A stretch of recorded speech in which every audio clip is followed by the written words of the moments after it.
Guys, मैं आज आपको भारत का इतिहास बताने वाला हूँ। क्या बताने वाला हूँ? भारत का इतिहास। सर, अगर हमें इतिहास ना पढ़ना हो तो क्या पॉलिटिकल भी पढ़ाओगे? बच्चे इस सवाल का भी जवाब लेके आए हो। हाँ, कुछ बच्चों का सवाल था कि सर मैं कई बार लेके बैठता हूँ अपनी राजनीति की दुनिया को, तो मुझे समझ ही नहीं आता कि भारत की राजनीतिक दुनिया है क्या, कैसे याद करूँ, किस तरीके से समझू इसको। तो चलो पहले भारत का इतिहास जान ले बच्चों, सिर्फ 4-5 पॉइंट्स में बताऊंगा, ज्यादा याद करने की जरूरत नहीं है। आपको यहाँ से याद करना है 1100 से, ठीक है? 1100 से लेके शॉर्ट बता रहा हूँ 1600 तक याद कर लोगे। ये काल हम लोगों ने किसका माने बच्चों? इसमें हमारे पास बहुत सारे साम्राज्य देखने को मिलेंगे, जिन्हें हम लोग मुगलों के साम्राज्य के नाम से भी जानते हैं। इन्हें किसके नाम जानते हैं? मुगलों के साम्राज्य के नाम से। सर, आपको अगर सैयद डायनेस्टी आई थी, यस, आपको अगर सर तुगलक आए थे। हाँ भाई हाँ, मतलब आप लोगों को याद हो गया मैं क्या कहना चाह रहा हूँ? मैं कहना चाह रहा हूँ कि सैयद, तुगलक, खिलजी, बहुत सारी डायनेस्टियां हैं, आप लोग याद नहीं कर पाओगे और ना करने की जरूरत है। आप शॉर्ट में याद क्या करोगे कि ये वो पीरियड था जब हमारे यहाँ पर एक तरीके से मुगलों का राज था, ठीक है? अब सर 1600 के बाद क्या हुआ? 1600 से लेके बच्चों 1947 तक, ठीक है, हम एक ऐसे जाल में थे जिस जाल का नाम क्या है? व्यापार। और इस जाल को बिछाने वाला कौन था? ब्रिटिश। कौन था बच्चों? ब्रिटिश ने एक ऐसा जाल बिछाया जिसमें हम लोग फंस गए। उन्होंने कैसा ट्रैप बनाया जिसमें उन्होंने बोला 1600 के अंदर हम किस लिए आए हैं? भारत, व्यापार के लिए। और व्यापार करते करते उन्होंने भारत देश से सारा माल ले लिया और हमारे देश को गरीब कर दिया। अब हमारा देश आजाद कब हुआ? 1947 में। लेकिन आजादी से पहले अगर आप लोग ध्यान से समझे तो व्यापार के लिए हमारे पास क्या था? बताओ। हाथों से बनाई जाने वाली चीजें, जैसे सर हमारे यहाँ पर बहुत अच्छे कपड़े बनते थे, हमारे यहाँ बहुत अच्छी साड़ियाँ बनती थी, हमारे यहाँ आप देखेंगे बर्तन बनते थे, मिट्टी के बर्तन, बहुत सारी चीजें। एट द एंड अगर मैं बात को बोलूं तो हाथों से बनाई जाने वाली चीजों के मामले में भारत का जीडीपी बहुत अच्छा था।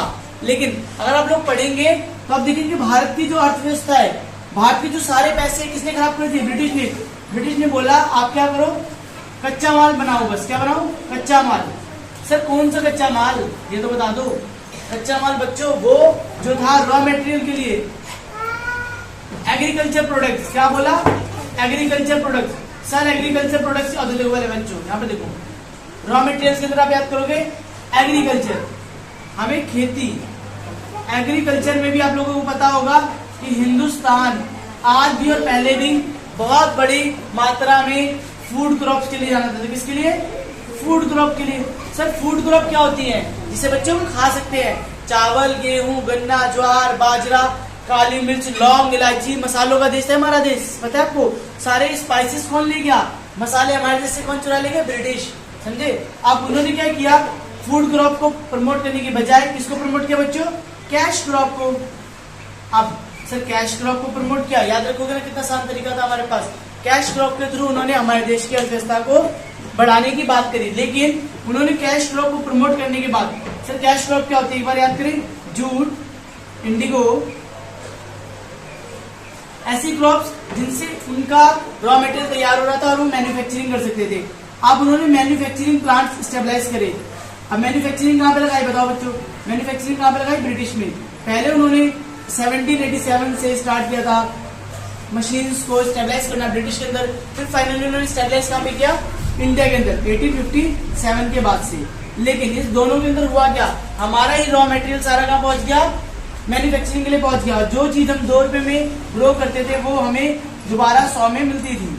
आप समझ सकते एग्जाम्पल के लिए, क्योंकि वो लेते थे रॉ मटेरियल हमसे और उससे बहुत अच्छे ड्रेसेस, लाइक एग्जाम्पल ले सकते हो बड़ी बड़ी ब्रांड्स का ड्रेसेस का या किसी भी यूटेंसिल्स का, वो सारे हमारे द्वारा ही प्रिपेयर होते थे हमारे रॉ मटेरियल से। लेकिन वो हमें दोबारा किसमें मिलते थे? बहुत हायर कॉस्ट में। मतलब हमसे परचेज किया चीप कॉस्ट में और हमें बेचते थे हायर कॉस्ट में। इससे हुआ क्या?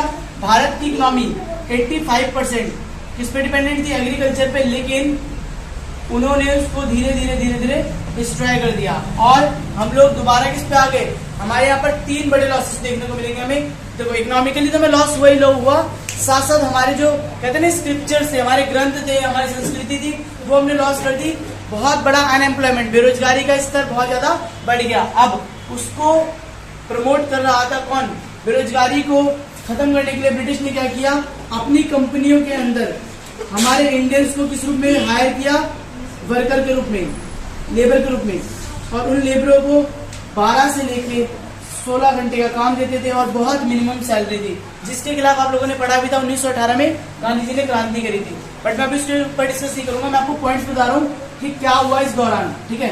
अब इन सारी प्रॉब्लम्स का सोल्यूशन लेके कौन आने वाले थे, हमारी पॉलिटिकल पार्टीज। तो पहली पॉलिटिकल पार्टी हमारी कब स्टार्ट हुई, 1885, कांग्रेस पार्टी, जिसके लीडर हमारे पास कौन थे, दादा भाई नौरोजी, ठीक है।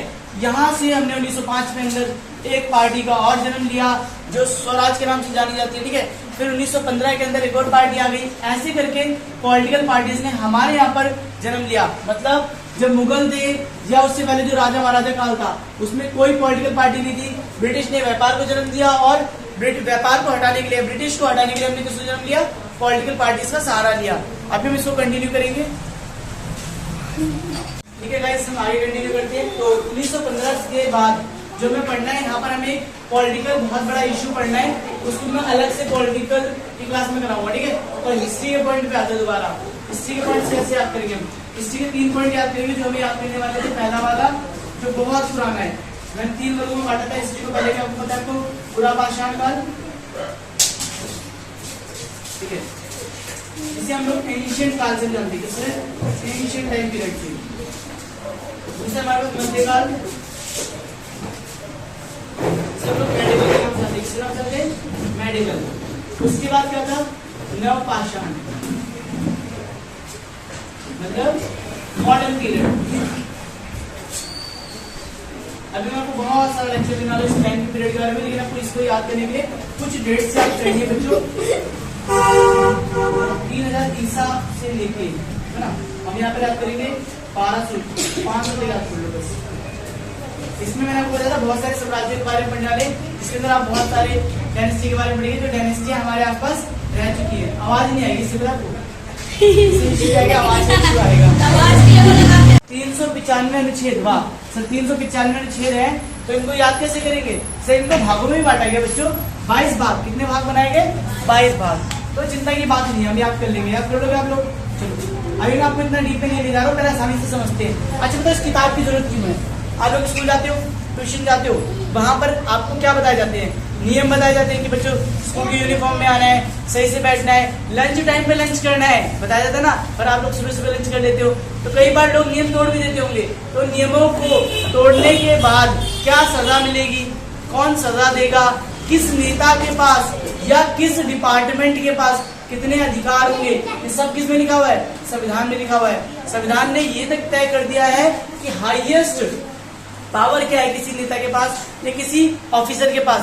संविधान ने ये क्लियर कर दिया है कि जैसे मैं पढ़ा रहा हूँ ना, ये मुझे पढ़ाने की आजादी किसने दी है, संविधान ने दी है। आप लोग पढ़ रहे हो, ये आजादी किसने दी है, संविधान ने दी है। संविधान ने ये भी क्लियर किया है कि मेरे कर्तव्य क्या है, क्या बताया बच्चों, कर्तव्य। मतलब सर संविधान ने हमें 6 अधिकार दिए, मतलब बोला मैं 6 चीजें देता हूँ तुम्हें। कौन कौन से अधिकार, 1-2 याद करा देता हूँ, पहले 1-2 याद करो।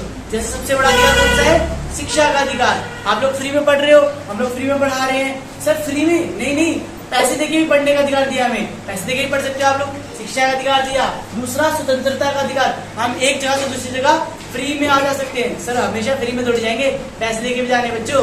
घूमने का अधिकार दिया हमें सरकार ने, मतलब घूमने का मतलब जो सरकारी सार्वजनिक भूमिया है जिनपे सभी लोगों को आने की आजादी है, वहां पर आपको भी आने की आजादी है। धर्मनिरपेक्ष देश, मतलब आपको किसी भी धर्म को चुनने की आजादी है। हमारे देश में धर्मनिरपेक्षता को बढ़ावा दिया गया है, मतलब आप हिंदू हैं, मुस्लिम हैं, सिख हैं, किसी भी धर्म से हैं, आपसे भेदभाव तो होगा ही नहीं, प्लस आप अपने धर्म को चुन सकते हैं। अब सर इतने सारे अधिकार दिए, तो क्या हमारी कुछ ड्यूटी दी है? अब बताओ ड्यूटी की जरूरत क्यों पड़ती है? जैसे मान लो आप स्कूल गए, आपको स्कूल में आने का अधिकार है, पढ़ने का अधिकार है, स्कूल में लंच करने का अधिकार है, टीचर से सवाल पूछने का अधिकार है। ऐसे आपकी कुछ जिम्मेदारियां भी तो बनती है स्कूल के प्रति। क्या, लाइट फैन ना तोड़ो, बेंच ना फोड़ो, है ना। बच्चे क्या करते हैं, बेंच तोड़ देते हैं, लाइट पंखे की पंखड़ियां मोड़ देते हैं ना। तो ये सब नहीं करना होता बच्चों। इसीलिए 11 कर्तव्य रखे गए। क्या रखे गए? 11 कर्तव्य। सिर्फ कर्तव्यों में क्या है? अच्छा आप कर्तव्य और ये याद करना चाहते हो, मैं आपको एक सिंपल सा फॉर्मूला दूंगा और 1 सेकंड में याद हो जाएगा। आप किसी भी एक एनसीईआरटी बुक में जाइए, किसमें जाइए? NCERT book. उसके एनसीईआरटी बुक का पहला पेज ओपन करिए। देखिए एनसीईआरटी बुक मंगाता हूँ मैं भी, बच्चों बुक दिखाओ एनसीईआरटी की। हाँ, एक एनसीईआरटी बुक में जाएंगे और हम 4-5 चीजें पढ़ेंगे। देखो जो हमारे संविधान के बारे में लिखी हुई। देखो ये एसएसटी की बुक है और इसके अंदर हम पढ़ने वाले पहला पेज। देखिए क्या लिखा है, भारत का संविधान भाग 4 नागरिकों के मूल कर्तव्य। कितने कर्तव्य हमारे बच्चों, ध्यान से देखो, 11 कर्तव्य लिखे हुए हैं। पहला कर्तव्य, प्रत्येक नागरिक को क्या करना है, संविधान का पालन करना और संविधान का सम्मान करना है। भारतीय राष्ट्र ध्वज का सम्मान करना है। सर हम तो हिंदी नहीं पढ़ पाते हैं, कोई बात नहीं बच्चों, सरकार ने आपको इंग्लिश मीडियम में भी लिख के दिया है, हमारे 11 की 11 ड्यूटीज। सर भारत के संविधान का उद्देश्य क्या है, क्यों बनाया गया था संविधान? देखो लिखा हुआ है, भारत का देश का संविधान सिर्फ और सिर्फ भारत के लोगों के लिए बनाया गया है, भारत के लोगों को आजादी देने के लिए, भारत के लोगों को नियम देने के लिए, इसीलिए भारत का संविधान बनाया गया है। तो प्लीज अपनी किताब खोल के इसको ध्यान से पढ़ें और जो बच्चे हिंदी नहीं पढ़ सकते वो इंग्लिश में पढ़ लें कि जस्टिस, लिबर्टी, इक्वलिटी की बात की गई है, मतलब न्याय, स्वतंत्रता की बात की गई है। अब सर इसको बनाने में कुछ तो समय लगा होगा ना, इतने सारे लोगों ने, कितने सारे लोगों ने मिलकर बनाया, बताओ बताओ बताओ, कितना समय लगा होगा, बताओ बताओ बताओ। तो दोनों बता देते हो, जल्दी ध्यान से सुनना, ठीक है। 2 साल, कितने साल बच्चों, 2 साल 11 महीने, 2 साल 11 महीने 18 दिन की कड़ी मेहनत के बाद हमारे देश का संविधान तैयार हुआ। याद रहेगा, कितने दिन की मेहनत के बाद, 2 साल 11 महीने 18 दिन की मेहनत के बाद। सर अगर हमने इतनी मेहनत करी तो इसमें क्या सिर्फ अकेले व्यक्ति ने मेहनत करी? नहीं बच्चों नहीं, बहुत सारे लोग थे। पहले मैं बता देता हूँ 299 सदस्य थे, लेकिन ये पहले ज्यादा थे, हमारे पास 300 से भी ज्यादा सदस्य, एक्चुअली में 385 सदस्य थे। लेकिन आपको पता होगा बच्चों संविधान की शुरुआत कब हुई, तभी आपको समझ आएगा। तो संविधान की शुरुआत हुई थी बच्चों 9 दिसंबर 1946 में, 1946 में। अब जब संविधान की शुरुआत तब हुई, लेकिन बीच में हुआ क्या सर, बीच में तो 15 अगस्त आ जाता है। 15 अगस्त क्या आ गया, 1947। और आप लोगों को याद हो बच्चों, तो 1947 को हमारा देश आजाद हुआ था। सर आजाद होने से हुआ क्या? सर आजाद होने से ये हुआ बच्चों कि पाकिस्तान हमसे अलग हो गया। तो पाकिस्तान के जो सदस्य थे वो भी कहाँ चले गए, पाकिस्तान में चले गए। तो यहाँ पर 14 अगस्त को कौन आजाद हो गया था बच्चों, याद रखेंगे हम, 14 अगस्त को हिंदुस्तान, यहाँ पर पाकिस्तान, और यहाँ पर 15 अगस्त को हिंदुस्तान, याद रहेगा। अब जो 385 सदस्य थे इसमें से सारे सदस्य चले गए। कितने सदस्य बचे हमारे पास, 299, याद रहेगा। सर अब जब संविधान बनकर तैयार होगा 2 साल 11 महीने 18 दिन बाद, क्या उतने सदस्य बचने वाले हमारे पास, क्या उतने ही? तो सर सदस्य तो उतने थे, लेकिन 229 सदस्यों ने सिर्फ क्या करे, हस्ताक्षर करे, मतलब संविधान को प्रमाण दिया। अब सर इन सबको चलाने वाला कोई लीडर तो होगा, लीडर का नाम क्या है बताओ बच्चों, जिसने सही बताया मैं उसको गिफ्ट भी दे सकता हूँ। देखो आप लोग ढूंढो ध्यान से, इसमें मिल जाएगा आपको, फोटो मिल जाएगी महान लीडर की, ठीक है। बहुत सही, सब बच्चे सही उंगली दिखा रहे हैं। उंगली दिखाने का मतलब सर जो उंगली दिखा रहे हैं, जो हमें सही रास्ता बता रहे हैं, हमारे माननीय डॉक्टर भीमराव अम्बेडकर जी, ठीक है। उन्होंने क्या किया, संविधान निर्माता के नाम से जाना जाता है बच्चों, क्योंकि उन्होंने अपनी लीडरशिप में, अपनी लीडरशिप के अंदर क्या किया, अपनी लीडरशिप के अंदर संविधान को बनाया। क्या सर वो बहुत पढ़े लिखे थे या वो नेता थे? तो बच्चों दो चीजें समझना, शक्ति हमेशा शिक्षा से, किससे मिलती है, शिक्षा से। और ये एक ऐसी फैमिली से बिलोंग करते थे जब बहुत बड़ा कास्टिज्म था, मतलब जातिवाद बहुत बड़ा था हिंदुस्तान में, इनको कोई भी चीज छूने का भी अधिकार नहीं था। फिर भी इन्होंने क्या किया, पढ़ाई करी, लिखाई करी, और बहुत सारी कॉलेजेस से 6 से 7 डिग्री हासिल करने के बाद जब पता चला यार कि संविधान बनाएगा कौन, ब्रिटिश ने बोला आजाद तो मैं कर दूंगा, पर तुम्हारे पास नियम कहाँ है, कैसे चलाओगे देश को। तो हमने सोचा नियम चलाने के लिए हमें पढ़ा लिखा व्यक्ति चाहिए, जो बहुत समझदार हो, जो अच्छे से ज्ञान जानता हो। तो इन्होंने बहुत सारे देशों का संविधान पढ़ा हुआ था, इसलिए डॉक्टर भीमराव अम्बेडकर को बुलाया गया। और समझे आप, पंडित जवाहरलाल नेहरू के होते हुए, पंडित के होते हुए भी अछूत व्यक्ति को बुला के मौका मिलने का मतलब क्या है कि आपकी शिक्षा में दम है। किसमें दम, आपकी शिक्षा में। इन्होंने अपनी शिक्षा के दम पे पूरी कैबिनेट मिनिस्ट्री, जो कहते हैं ना, पूरे कैबिनेट को, पूरे संसद को, पूरे भवन को, पूरे वहां के लोगों को इस तरीके से कार्य भार सौंपा कि सारे संविधान के नियम बनाए गए। और आज तक संविधान बहुत अच्छे तरीके से स्वतंत्र और लोकतंत्र को देखते हुए अच्छे तरीके से चल रहा है, ठीक है। क्या संविधान में बदलाव होते हैं, ये भी क्वेश्चन आता है। हाँ बच्चों हाँ, जब हमें जरूरत लगती है तो संविधान में बदलाव भी होते हैं। सर ऐसा क्यों होता है बताओ, चलो मैं इसका एक छोटा सा डेमो देता हूँ। आप लोगों को याद होगा बच्चों, आप लोग स्कूल जाते हैं, स्कूल जाते समय भी कोरोना आ गया था, लॉकडाउन लग गया था, तो अपनी क्लासेस कैसे होती थी? ऑनलाइन बोर्ड होती थी। आपकी कॉपी चेक होती थी? नहीं सर नहीं।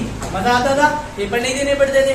बच्चों देखा आप लोगों ने कि जब एक ऐसी आपदा आई तो हमें नए कुछ नियम बदलने पड़े। हाँ, ऐसे ही देश में क्या होता है, कई बार ऐसी प्रॉब्लम्स आ जाती है। कैसी प्रॉब्लम सर? कई बार पहले टेक्नोलॉजी नहीं थी, तो फोन की दुनिया नहीं थी, तो फोन से होने वाले क्राइम भी नहीं थे।